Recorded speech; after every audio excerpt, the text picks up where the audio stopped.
warahmatullahi wabarakatuh.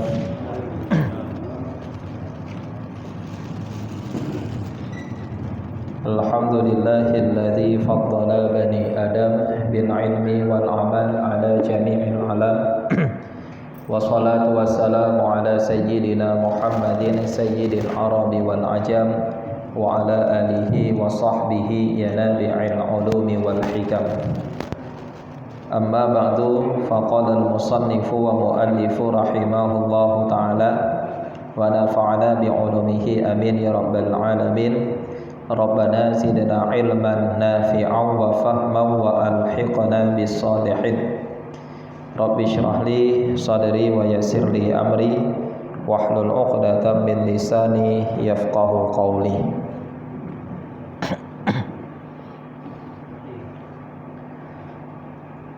Al-walimatu li ursin sunnatun muakkadatun li zaujir rasyidi wa waliyyi ghairihi mimma li nafsihi wa la hadda li aqalliha lakinnal afdal lil qadiri syatun. Bermula walimah bagi perkawinan itu sunat yang dikuatkan. Nah, jadi pada malam ini masih pembahasan bab pernikahan. Yang kita bahas adalah tentang hukum walimah. Nah, walimah itu kan artinya adalah acara pesta kenduri. Nah, jadi walimah itu umum. Kalau walimah pernikahan namanya walimatul urs. Bukan atas nama walimah berarti kenduri pesta kawin, enggak. Walimah itu umum, terbenar kepada acara syukuran, walimah juga, acara khitan, walimah dan yang lain-lain atas nama kenduri pesta. Di situ ada makan-makan, maka namanya adalah walimah. Jadi karena kita membahas tentang pernikahan, yang kita bahas malam ini adalah walimah li ursin, walimah bagi acara pernikahan. Nah, jadi walimah untuk pernikahan itu hukumnya sunat yang muakkadah, sunat yang dikuatkan. Berarti pahalanya itu ya melebihi sunat biasa, tapi masih di bawah tingkatan pahala wajib. Bagi siapa disunatkan walimah? Bagi suami yang rasyid dan bagi wali selainnya suami yang rasyid, daripada harta dirinya dan tiada batasan bagi sekurang-kurangnya. Nah, jadi walimah itu sunat. Kenapa sunat? Karena Rasulullah pernah mengadakan walimah. Secara perbuatan Rasulullah pernah buat walimah untuk sebahagian istri-istrinya. Dan secara lisan dikala menikah salah seorang sahabat Rasulullah yang bernama Abdurrahman bin Auf, Rasulullah berkata kepadanya, "Aulim walau bisyah." Buatlah walimah olehmu walaupun dengan seekor kambing. Nah, itu dalil secara perkataan. Rasulullah pernah suruh sahabatnya untuk buat walimah. Nah, jadi perintah dari Rasulullah ini dipertanggungkan kepada sunat, karena Rasulullah ada juga sebahagian istrinya setelah menikah dengan istrinya Rasulullah tidak mengadakan acara walimah. Jadi sekarang walimah itu disunatkannya bagi siapa? Li zauji, bagi suami. Suami yang rasyid. Arti daripada rasyid, dia bagus menjaga hartanya dan bagus agamanya. Arti daripada rasyid, saleh hartanya dan saleh agama. Seandainya suami punya harta tapi dia boros, banyak kali membuangkan harta pada jalan maksiat, itu namanya bukan rasyid. Seandainya suami itu enggak bagus agamanya, sering berbuat dosa, itu dianggap juga suami tidak rasyid. Kalau suami tidak rasyid, maka yang disunnatkan untuk buat walimah itu adalah walinya, ayah dari suami. wali dari pihak suami, itu yang disunatkan. Nah, jadi diambilnya harta untuk buat walimah itu daripada harta dirinya suami, pakai uang sendiri, atau harta si wali kalau seandainya tadi suaminya itu tidak rasyid. Dan tiada jenis batasan bagi sekurang-kurangnya. Walimah itu walaupun cuma kita masak nasi kawannya telur goreng, dadar digoreng, atau mata sapi, walaupun yang penting ada kenduri, itu sudah sah dianggap walimah. Dan orang yang melaksanakannya sudah dianggap dia melaksanakan salah satu sunnah Rasulullah. Lakin akan tetapi yang lebih afdal bagi orang yang mampu itu seekor kambing. Nah, sekurang-kurangnya kalau sanggup maka buatlah kendurinya itu seekor kambing yang dimasak. Nah, jangan potong kambingnya aja nggak dimasak. Nah, karena kalau buat walimah sunnatnya kita dengan masak. Udah dimasak, datang orang makan, datang orang tinggal makan. Nah, ya, jadi yang disunatkan walimah itu adalah bagi suami atau walinya suami. Maka seandainya walimah itu dilakukan oleh si perempuan, nah, kalau ada izin daripada suami, suami membolehkan, maka dianggap suami telah menjalankan sunnah juga. Perempuan enggak sunnah. Dari pihak mempelai wanita tidak sunnah, sunnah muakkad untuk buat walimah li'ursin. Yang sunat muakkad adalah bagi laki-laki. Tapi kalau perempuan mau buat, laki-lakinya izinkan, itu enggak masalah. Nah,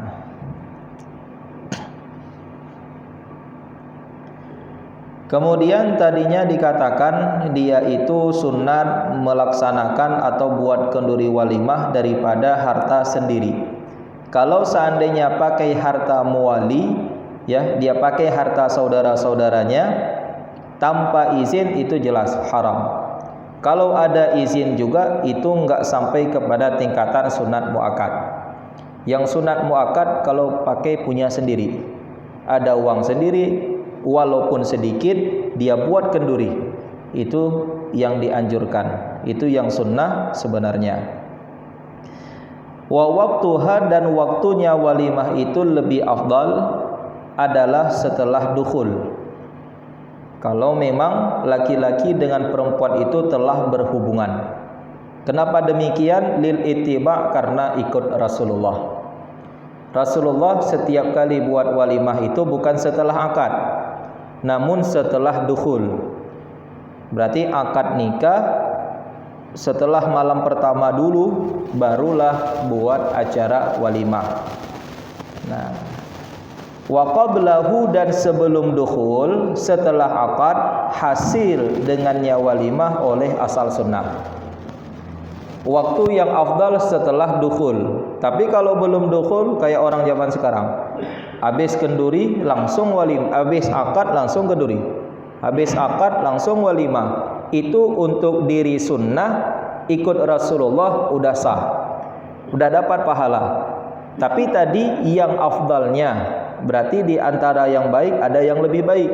Yang lebih baiknya setelah dukhul. Setelah berhubungan si suami dengan perempuan, barulah dia buat kenduri. Nah, dan yang kuat, berkekalan tuntutannya walimah setelah dukhul, sekalipun lamalah zaman.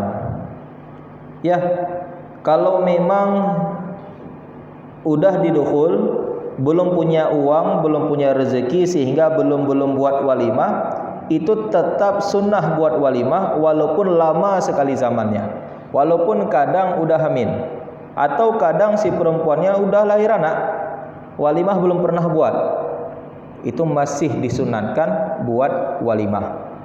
Nggak ada batas, tetap masih disunatkan buat walimah.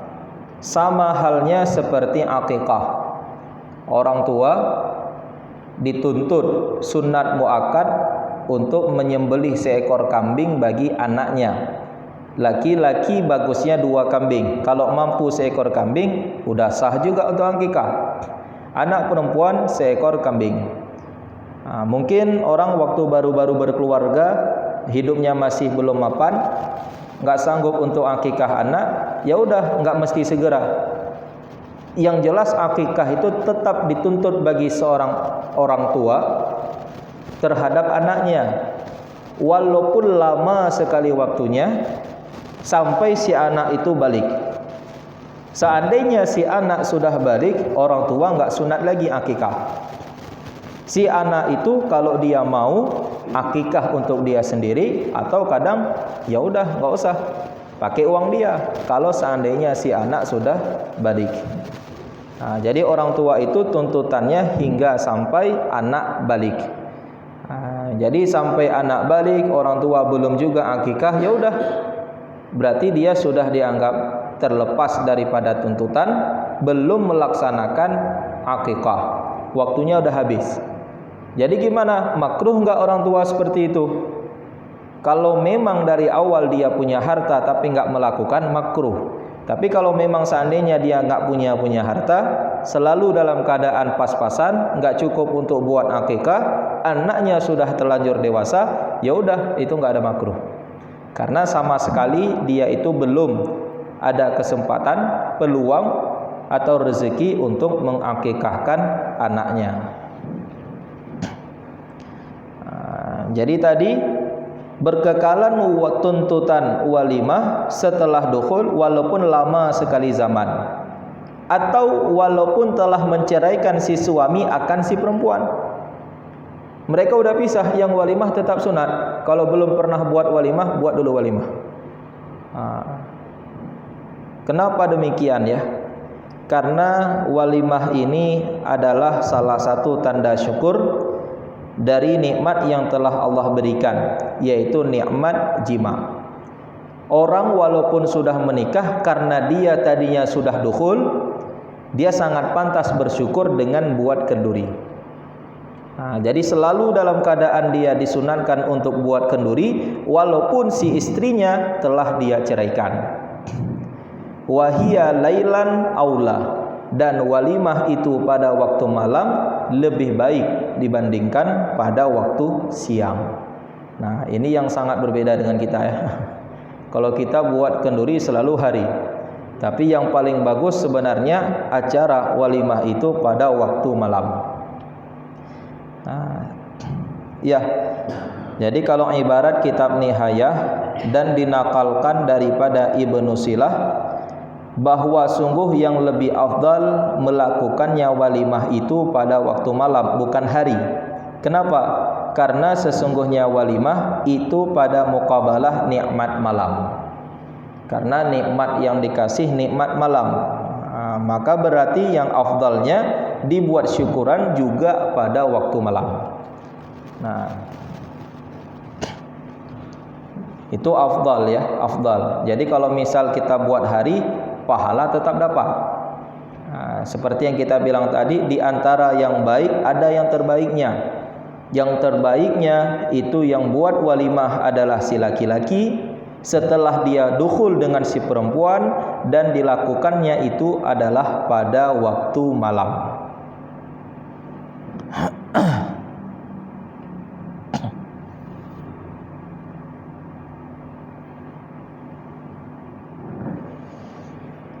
Watajibu, dan wajiblah di atas orang yang tiada keozoran dengan segala uzur-uzur Jumat dan qadhi oleh menghadiri kepada walimah urus yang diselenggarakan akannya walimah urus setelah akad. La qablah, tidak wajib walimah yang dilaksanakan sebelum akad. Nah, jadi kalau kita tidak ada keuzuran, tidak ada halangan, keuzuran ini adalah keuzuran dengan salah satu keuzuran Jumat. Hal yang membuat kita yang dimaafkan untuk enggak pergi Jumat, sakit, atau karena hujan terlalu lebat. Seandainya kita keluar rumah basah semuanya dan kita enggak punya payung, Tapi kalau punya payung, punya mantel, punya mobil, itu nggak ada alasan uzur Jumat. Apalagi zaman sekarang ya, masjid dekat dengan rumah kita. Kalau orang zaman dulu pergi jalan kaki, masjid jauh, payung nggak ada, mantel nggak ada, maka hujan itu bisa menjadi salah satu alasan untuk boleh tidak menghadiri Jumat. Nah, jadi kalau ada sakit atau ada hal-hal lainnya yang membuat seseorang itu berhalangan untuk hadir, maka dia itu nggak wajib. Tapi kalau memang dia tidak ada halangan, wajib baginya untuk menghadiri walimah urus. Nah, jadi walimah itu mengundang sunat, tapi menghadiri wajib.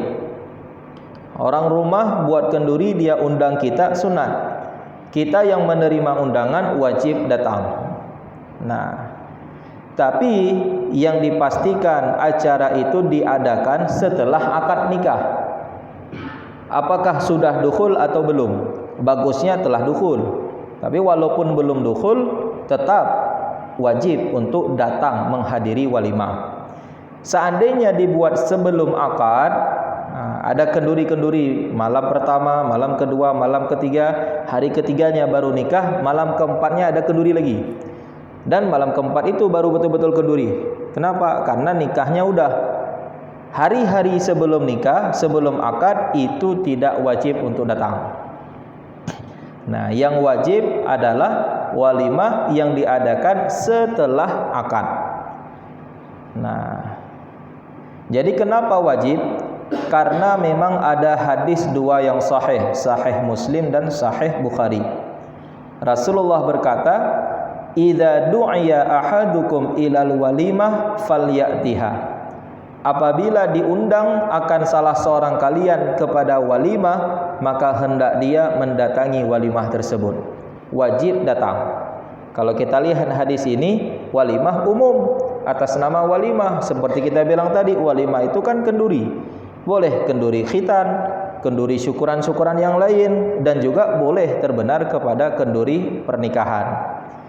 Tapi lewat hadis lain Rasulullah berkata, ya, idza da'a ahadukum akhahu falyujib arsan kana au khairah.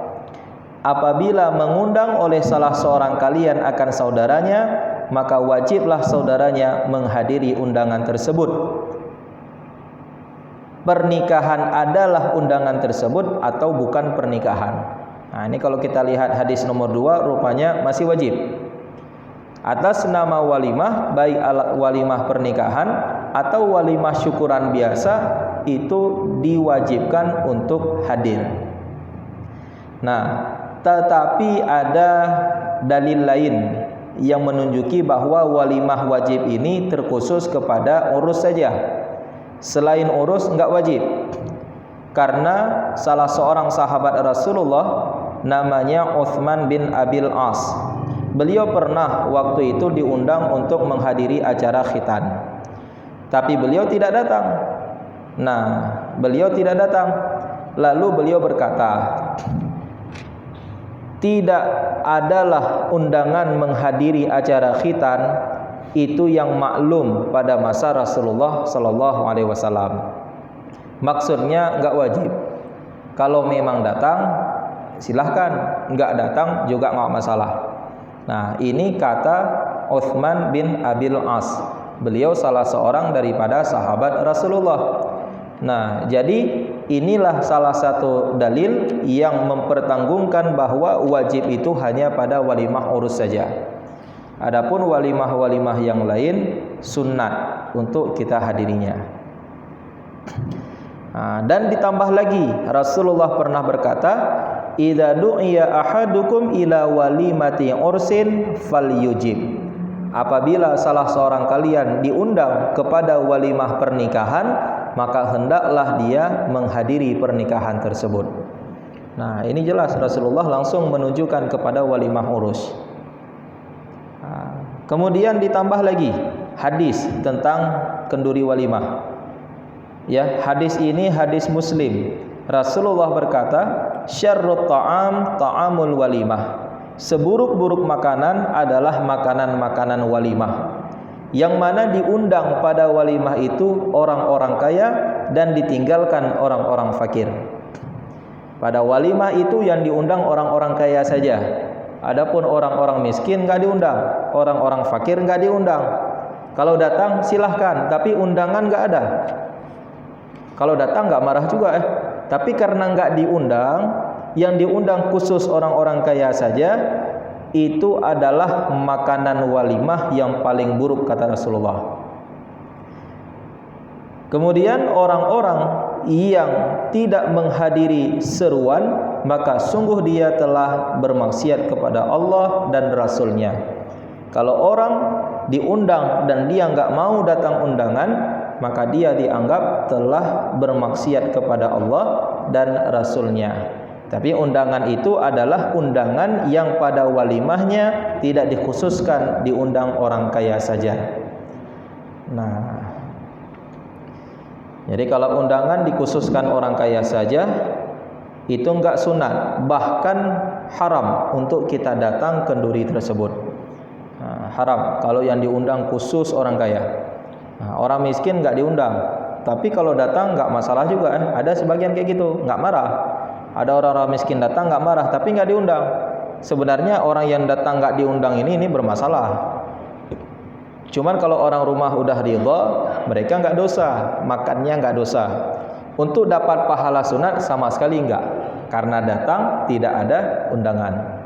Nah, tapi ceritanya tadi gara-gara diundang khusus orang kaya, kita yang tahu undangannya hanya orang-orang kaya saja, itu haram untuk kita datang. Walaupun ya kita termasuk dalam orang kaya itu. Kita merasa kita orang kaya tentu.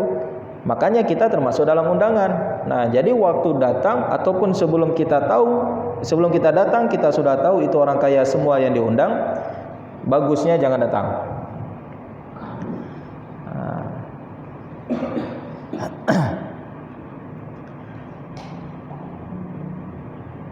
Kemudian tadinya baru dihukum wajib menghadiri acara walimah urus, inda'ahu, apabila mengundang akannya seseorang oleh muslim kepadanya walimah dengan sendirinya. Yang mengundang orang muslim. Kalau yang buat walimah orang kafir, dia undang kita, itu enggak wajib. Orang kafir, dia pesta pernikahan, dia undang kita, enggak wajib untuk datang. Ini yang mengundangnya orang muslim baru wajib. Dan orang itu ngundang sendiri, binafsih, dia undang sendiri. Atau naibnya yang terpercaya, dia punya anak buah, dia punya orang yang dia minta tolong sama orang itu membagikan undangan, yang mana orang itu dapat dipercaya, itu wajib untuk kita datang. Kalau orangnya tidak dapat dipercaya, itu juga tidak wajib. Wa kadza, dan begitu juga wajib kita hadiri undangan apabila mengundangnya anak-anak yang sudah mumayyiz. Anak-anak 7 tahun, 6 tahun, dia sudah mumayyiz. Arti daripada mumayyiz, dia sudah bisa membedakan mana yang baik baginya, mana yang enggak baik. Kotoran enggak dimakan. Kalau kotoran enggak dimakan, kotoran enggak dimainin lagi sama dia, berarti dia udah mumayyiz. Udah tahu dia itu kotoran. Nah, anak yang sudah mumayyiz, kira-kira usia 5 tahun, 6 tahun, 7 tahun, dia undang kita. Ilam yuhad, yang tidak pernah dimaklumkan dari si anak itu berbohong. Setahu kita dia kalau ngomong selalu lurus-lurus saja, enggak pernah bohong. Dan dia kali ini bilang ke kita bahwa kita ada undangan yang diamanatkan lewat dia untuk menghadiri suatu acara. Nah, kalau kita merasa anak itu benar, tidak berbohong, dia jujur, omongannya betul, wajib untuk kita hadiri undangan tersebut.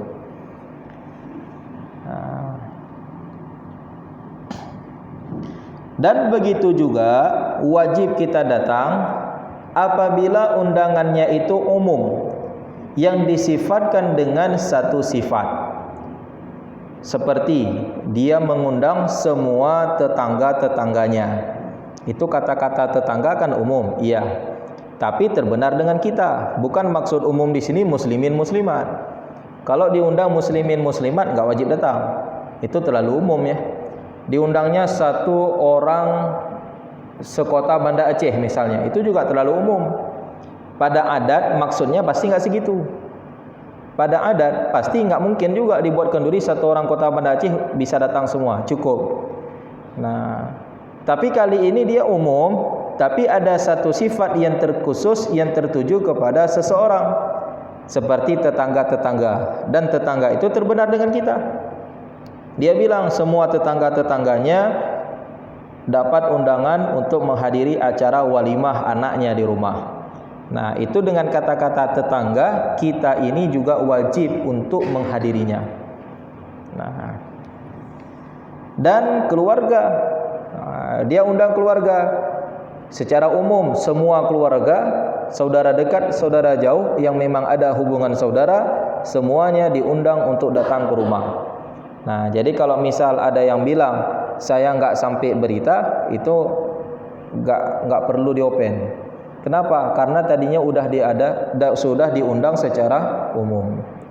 Nah, diundang secara umum, terbenar ke dia. Nah, jadi nggak mesti ya terkhusus lagi datang ke rumahnya untuk mengundang dia.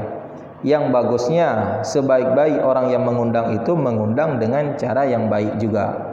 Insya Allah kalau diundang baik-baik, orang juga pasti akan datang. Nggak datang malah nggak enak perasaannya. Nah,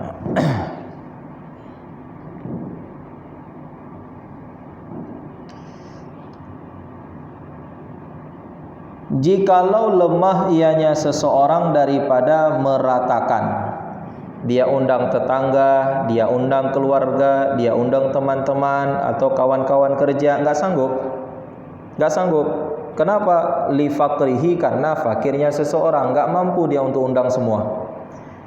Niscaya tidak disyaratkan akannya seseorang akan meratakan undangan di atas pendapat yang kuat. Nggak mesti juga dia undang semua kalau memang nggak sanggup. Teman di kantor dia pilih-pilih, boleh. Tetangga dia pilih-pilih, boleh. Keluarga dia pilih-pilih juga boleh. Tapi dengan catatan, jangan mengkhususkan orang kaya karena kekayaannya. Tapi kalau memang kebetulan saudara kaya semua, ya nggak masalah. Tapi jangan ingat gara-gara saudaranya kaya. Kalau bayangin nih diundang saudara karena kaya, saudara yang miskin nggak diundang. Nah, ini bermasalah. Ini undangan seperti ini tidak wajib untuk kita menghadirinya. Nah, ya, jadi tadi kalau memang nggak sanggup kita undang semua tetangga, saudara, teman, dan profesi orang-orang yang satu kantor dengan kita, itu nggak mesti umum seruan undangan. Akan tetapi bermula syarat bahwa tidak lahirlah daripadanya undangan itu mengkasat mengkhususkan bagi orang kaya. Itu aja. Yang jangan kasat khusus undangan hanya untuk orang-orang kaya saja.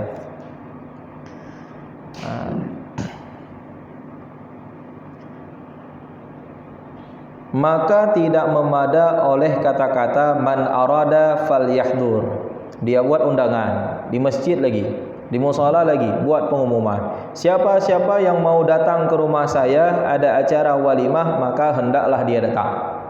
Siapa-siapa yang mau datang, maka datanglah. Itu enggak wajib. Kalau undangan seperti itu enggak wajib. Karena itu enggak ada perintah. Itu undangan terbuka dan juga enggak ada perasaan ahli bait kalau enggak datang sedih, enggak ada. Karena perkataannya seperti itu. Siapa-siapa yang mau datang, maka hendaklah dia datang. Kalau enggak mau, ya udah enggak usah datang, kan sama dengan kayak gitu. Berarti untuk datang acara itu enggak wajib. Begitu juga seandainya ahli bait berkata kepada kita, ud'u man syi'ta aw laqaita. Undanglah siapa-siapa yang kamu mau. Itu termasuk dengan kawan kita nanti. Kita mau undang, mau ajak kawan kita, itu kawan kita enggak wajib. Dia suruh kita undang siapa-siapa yang kamu mau. Itu orang-orang yang kita mau, yang kita undang. Ini semuanya enggak wajib untuk datang. Karena ini bukan kemauan daripada ahli bait. Kecuali ahli bait bilang undang Tengku, undang Fulan, diamanahkan dengan lewat kita. Nah, itu baru wajib pergi. Tapi seandainya dibilang syita, terserah kamu siapa, undang terus. Ini enggak wajib pergi. Begitu juga laqaita, siapa-siapa yang kamu jumpa ajak aja, bawa ke sini. Itu orang-orang yang kita temui, waktu kita ajak enggak mau ikut, enggak masalah. Kenapa? Karena mereka tidak wajib untuk menghadiri acara undangan. Bahkan la tusannul ijabatu hina izin, tidak disunatkan menghadiri undangan di kala itu. Enggak sunat. Ya, jadi kita lagi jalan-jalan, ada teman aja, ayo kita pergi acara hari ini, ada pesta di rumah si fulan. Saya nggak ada undangan, nggak apa-apa. Udah dibilang ke saya, siapa-siapa yang mau saya ajak boleh. Nah, itu kalau ikut juga pahala wajib enggak, pahala sunat enggak. Mubah gimana? Mubah. Setidaknya udah ada izin untuk makan. Adakah haram? Enggak. Karena izin makan sudah ada. Sunat yang enggak dapat, wajib enggak dapat. Tapi kenyang udah kenyang. Nah, yang penting udah sampai. Nah.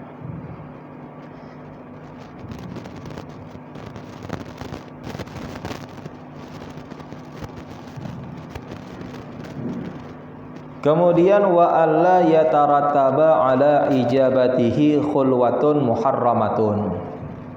Dan disyaratkan lagi baru wajib menghadirinya bahwa tiada tertib di atas menerimanya oleh khulwah yang diharamkan.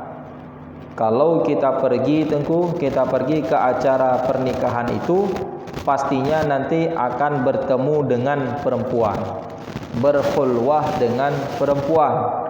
Kalau memang diyakini pasti berkhulwah, yang mana khulwah dengan perempuan yang bukan mahram itu hukumnya dosa, maka tidak wajib menghadiri undangan. Fal mar'atu, maka perempuan itu wajib menghadiri walimah yang diundang oleh perempuan jika mengizinkan oleh suaminya si perempuan. Tidak wajib laki-laki, kecuali jika adalah di sana itu yang menegah khulwah yang diharamkan. Perempuan mengundang laki-laki, laki-laki ini enggak wajib datang kecuali di tempat perempuan itu ada yang tukang tegah mereka berkhulwah. Siapa? Contoh, si perempuan ini punya mahram, dia punya ayahnya. Kalau kita pergi, ya pasti ada ketemu ayahnya di situ. Enggak mungkin, enggak ada peluang kita untuk berdua-duaan dengan anak perempuannya. Itu baru boleh datang. Tapi kalau memang dipastikan, ya, kalau kita pergi ke tempatnya, ya cuman ada dia aja, perempuan sendiri. Seorang perempuan, dia buat kenduri, dia buat walimah. Kalau dia undang satu perempuan, maka perempuan itu wajib untuk datang. Tapi kalau perempuan undang laki-laki, laki-laki enggak bisa datang, haram. Kecuali ada mahram seperti yang kita katakan tadi, ya. Kalau memang berkhulwah, jelas-jelas dengan terima acara walimah itu bisa berkhulwah, bersunyi-sunyian laki-laki dengan perempuan, maka haram hukumnya menghadiri acara walimah.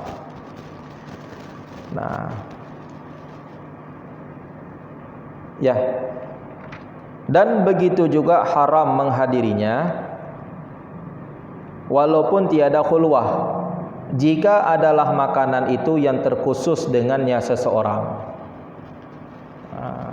Makanan itu terkhusus, maksudnya gini, bukan dengan dia, terkhusus ada orang tertentu yang boleh makan makanan itu. Dan dia bukanlah orang yang dibenarkan untuk makan makanan itu.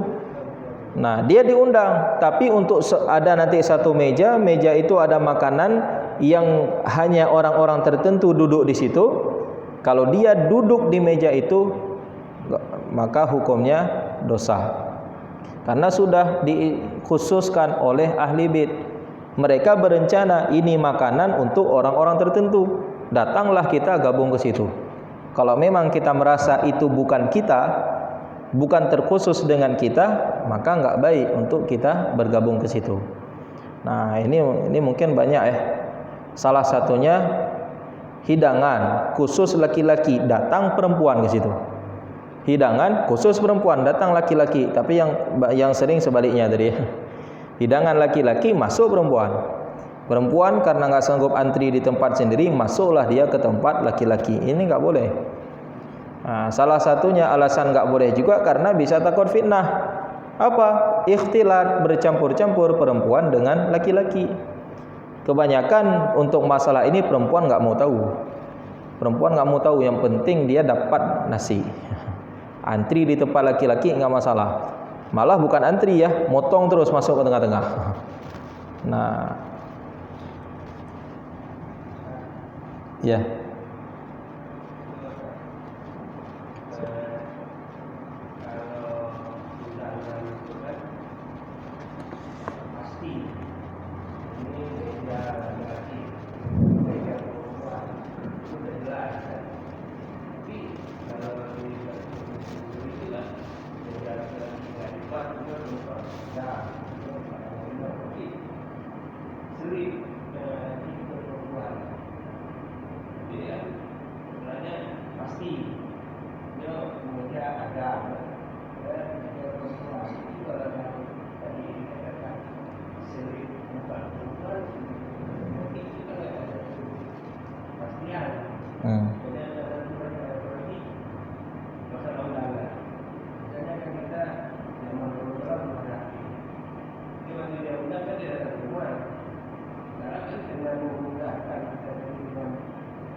Nah, jadi kan undangan, kalau kita mengundang laki-laki dengan perempuan, itu kita ahli bait sebenarnya wajib memisahkan laki-laki dengan perempuan. Wajib. Apakah dengan cara kita buat dua meja, laki-laki meja sendiri, perempuan meja sendiri, atau ada cara lain? Laki-laki dulu taruh makanan, kemudian setelah laki-laki siap selesai taruh makanan, duduk di satu tempat, baru perempuan. Yang jangan ikhtilat. Kita cari cara jangan sampai bercampur-campur laki-laki dengan perempuan. Kalau kita biarkan terus, kita undang, tapi kita biarkan itu terjadi di rumah kita, kita harap dapat berkah, tapi malah yang ada dapat dosa. Kemudian masalah undangan. Ini ada undangan sifatnya nggak enak. Nah, kalau undangan nggak enak, kita tahu, kita bisa punya dzan ke situ. Kita punya dzan kepada perasaan dia seolah-olah dia memang nggak enak mengundang kita. Kalau nggak enak itu nggak wajib untuk kita datang. Nggak enak. Nah, memang acara walimah itu sunat muakkad dan menghadirinya wajib. Kalau memang diundangnya betul-betul kita, dan dikala kita nggak datang, setidaknya orang rumah kecewa. Itu sebenarnya alasan kenapa wajib, karena itu perintah Allah. Allah menyuruh orang rumah untuk menjamu tamu. Tapi kalau orang rumah nggak mau menjamu kita, buat apa kita pergi?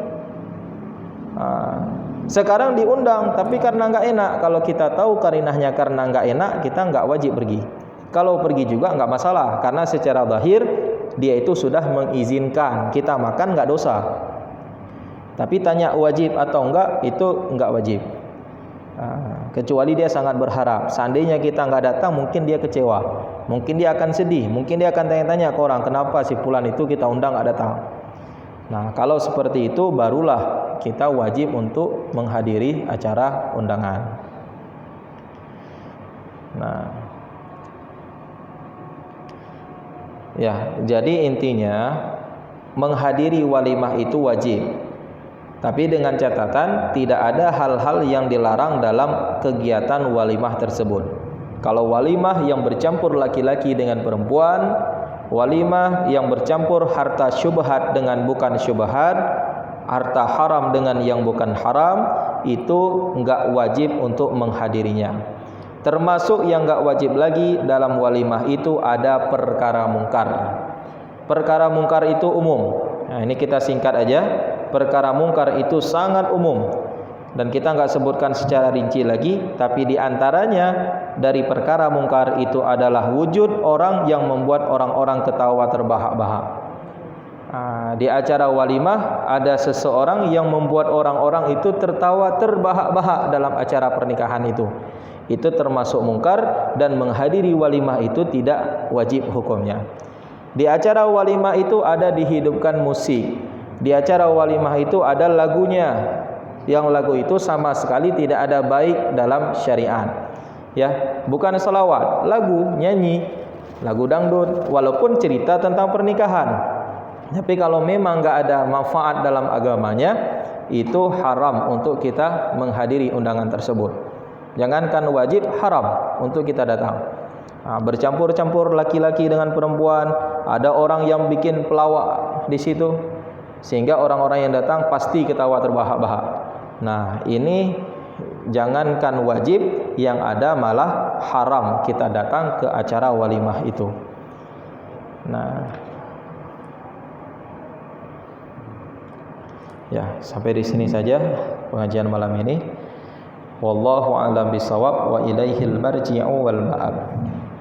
Sallallahu ala sayyidina Muhammad sallallahu alaihi wasallam.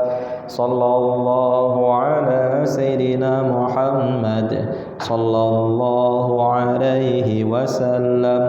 Sallallahu ala sayyidina Muhammad. Ya Rabbi salli alaihi wasallim.